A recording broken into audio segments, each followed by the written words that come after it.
What is my opinion on open relationships, polyamory, other forms of non-monogamy? Well, I think that as a medium to long-term strategy, they're completely untenable, because human beings, as far as I'm concerned, are fundamentally pair bonding. And, if you're just talking about casual sex, first of all, I think casual sex is a contradiction in terms. I don't think there's anything about sex that's casual, and I think that people are deceiving themselves badly whenever they think so.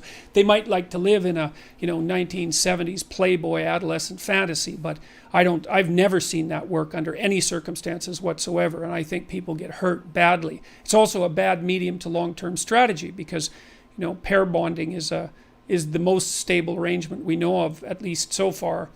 Well, I won't even put it that way. It's the only stable mode of being that we know for the long run, and that's especially the case when you bring children into the equation. So I think it's delusional fundamentally, and I think that people who believe that such things work, I mean, sometimes they're open people and they're creative and they're exploratory and all of that, and fair enough, but often they're just unconscientious and they don't want to take any responsibility, and they want to live in this wish fulfillment fantasy where everybody can have all the sex they want all the time, and it's always wonderful and no one gets hurt. And it's like, sorry, that just doesn't work in the real world. So, my girlfriend is quite overweight, but I really love her. Should I try to encourage her to lose weight? Aside from personal preference, is this likely to explode into a major issue down the road? I don't think that you can fool yourself about what you're attracted to. And yes, it's certainly likely to develop into a major issue down the road. It's tough, because the devil's in the details. Should you try to encourage her to lose weight? I guess the question is, how would you do that without disrupting the relationship?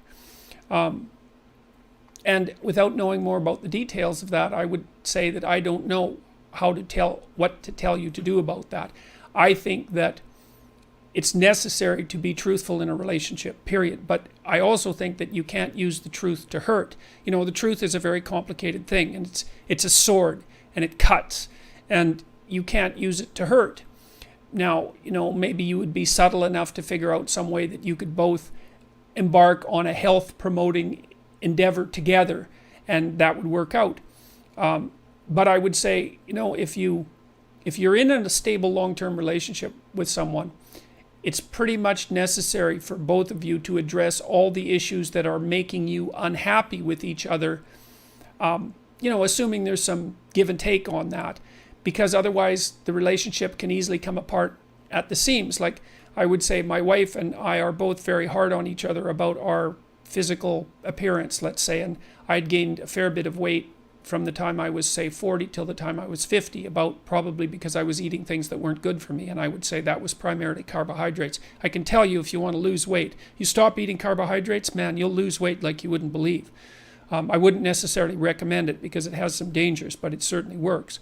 But, the alternative the alternative is to pretend that everything's all right, and all that means is that you're likely to get drunk someday and have an affair out of bitterness and spite in the fact that you're no longer attracted to your partner. So it's pretty rough. So that's a pretty rough way of thinking about things, but life's pretty rough. So